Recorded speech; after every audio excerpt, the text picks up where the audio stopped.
Soy Ismael Fuentes y este es el módulo 3, tema 6, perteneciente al diagnóstico de la diglución, observaciones terapéuticas, formas deglutorias, deglución atípica, disfagia y una disfunción muscular y tratamiento desde una perspectiva osteopática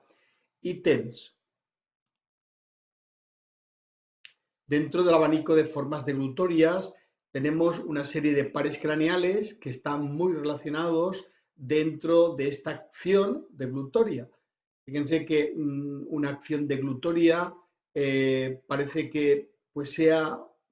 una cosa ínfima, pero en realidad, fíjate la gran cantidad de pares craneales que están relacionados para que haya una articulación de esta deglución de forma correcta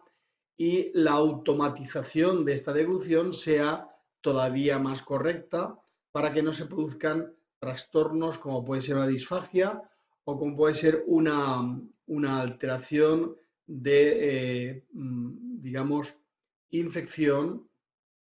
a raíz de una disfagia, como es la neumonía. Entran en juego pares craneales como el trigémino, el facial, el glosofaríngeo, el vago, el accesorio espinal y el hipogloso. Dentro de la perspectiva general de la deglución, vemos que los niños degluten menos que los adultos, siendo un promedio de entre 600 a 1000 veces a 2300 o 2600 veces que lo hace el adulto. Por otro lado, la salivación que se produce diariamente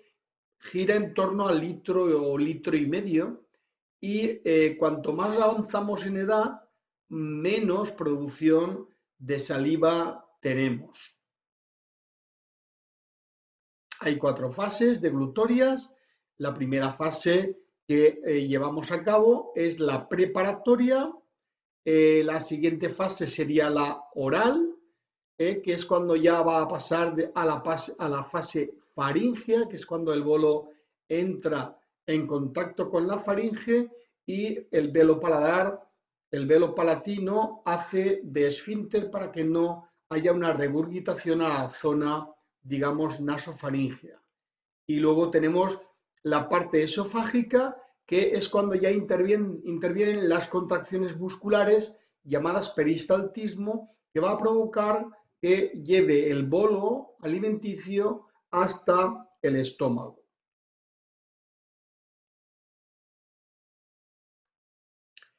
Dentro de lo que es la deglución atípica, entendemos por ello que es un movimiento incorrecto de la lengua y de las demás estructuras que se encuentran asociadas a la deglución, pero en donde no existen trastornos de carácter bucodental.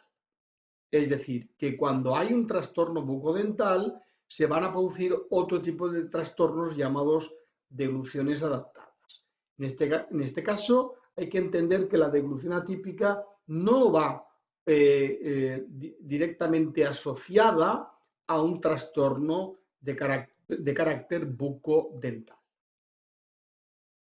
Por otro lado, la deglución adaptada sí que va asociada a trastornos de carácter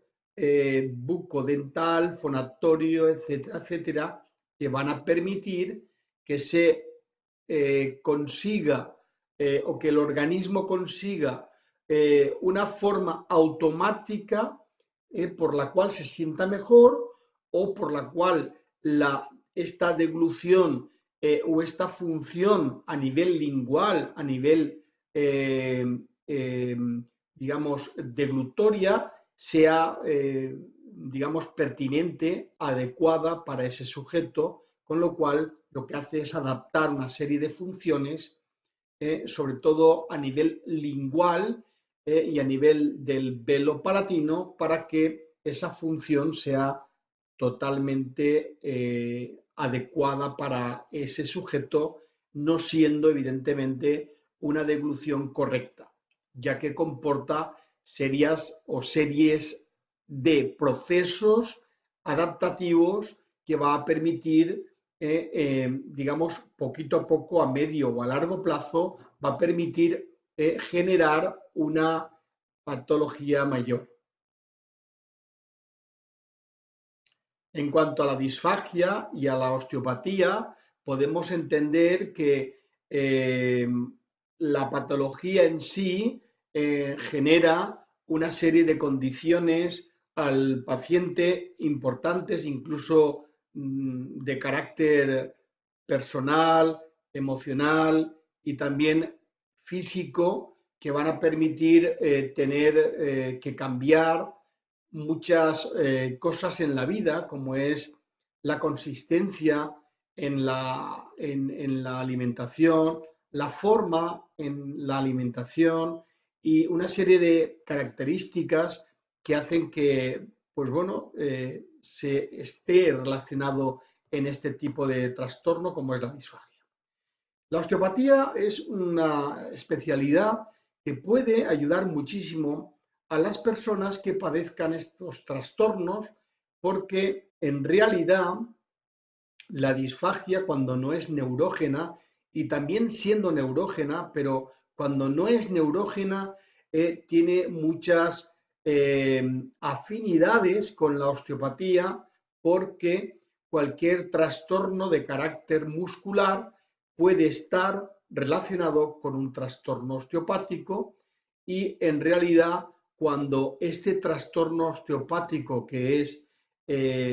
un trastorno por bloqueos articulares o alteraciones en las articulaciones, como son la columna vertebral cervical o la articulación temporomandibular o el cráneo, van a estar muy relacionadas con estos trastornos musculares que a su vez van a provocar la disfagia.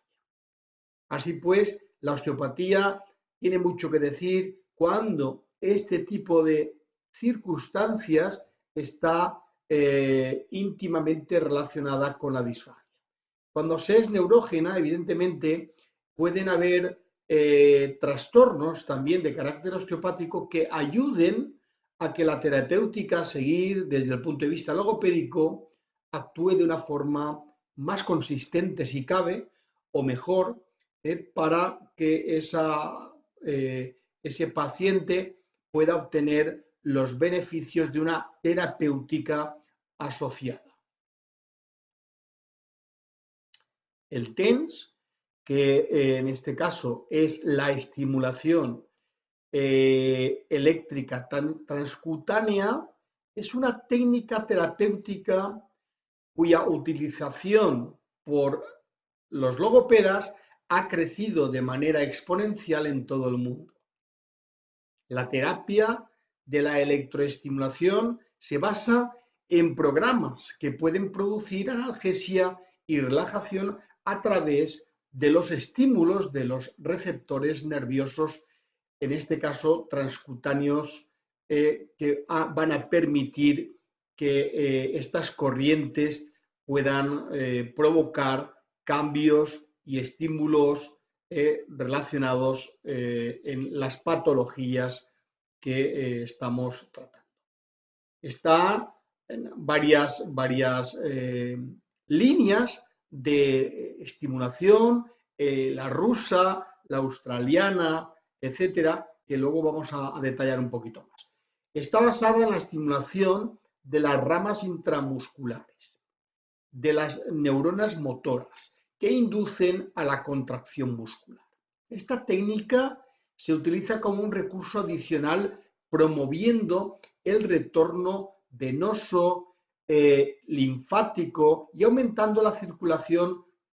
de la sangre, mejorando la oxigenación celular y el tratamiento de hipertrofia, espasticidad, contracturas, así como adquisición de aumento de la sensibilidad de la fuerza, eliminando trastornos de hipo o de hipertonía muscular. En cuanto a los tipos de corriente, podemos ver que en la rusa, que son de media frecuencia homogéneamente alterada de unos 2500 Hz, aplicada como una serie de disparos separados, presupone una mayor comodidad sensorial a la estimulación sensorial, ya que este tipo de corriente, debido a la alta frecuencia de su onda, portadora, que es unos 2500, como hemos comentado, y va a minimizar la incomodidad sensorial en la piel, permitiendo a la estimulación ser más intensa y profunda, resultando en una mayor inducción de la fuerza de la contracción muscular. Así pues, el umbral de sensación de corriente aumentada con aumento de frecuencia, es decir, cadenas con frecuencias que van a ser más altas, son menos acusadas por el cuerpo. En cambio, pues si vemos la corriente AUSI, que es la también llamada corriente australiana, que es de nueva generación, de corriente eléctrica, para estimulación, con ventajas sobre los tradicionales métodos de estimulación rusa internacional, como es el TENS y es el FES, es una corriente de media frecuencia y es parecida a la corriente rusa, pero con un burst de 2 milisegundos, influencia directa de la corriente por impedancias como la piel y el tejido subcutáneo. En este caso, para la estimulación sensorial, es de máxima comodidad y se usa corriente senoidal de frecuencia de unos 4000 Hz y modulación en Barts con duración de 4 milisegundos. La estimulación sensorial máxima comodidad produce un torque menor que la estimulación motriz, que es de un máximo torque. Y puede ser usada, por ejemplo, en casos de dolores e incomodidades generadas por diversos tipos de lesiones tisulares. Esta forma de estimulación es la mejor para el control del dolor vía teoría de las compuertas, que es originalmente presentada por Mensalk y Wall en 1965, así como en función de la liberación de opioides endógenos. En este caso, la necesidad no es la producción del torque muscular, sino la activación de las fibras nerviosas, que son alfa-beta, fibras nerviosas de gran diámetro, con mínima activación de las fibras de pequeño diámetro, alfa-delta y C, que serían las representadas por el dolor. Y hasta aquí este vídeo, muchas gracias, hasta el próximo vídeo, un abrazo.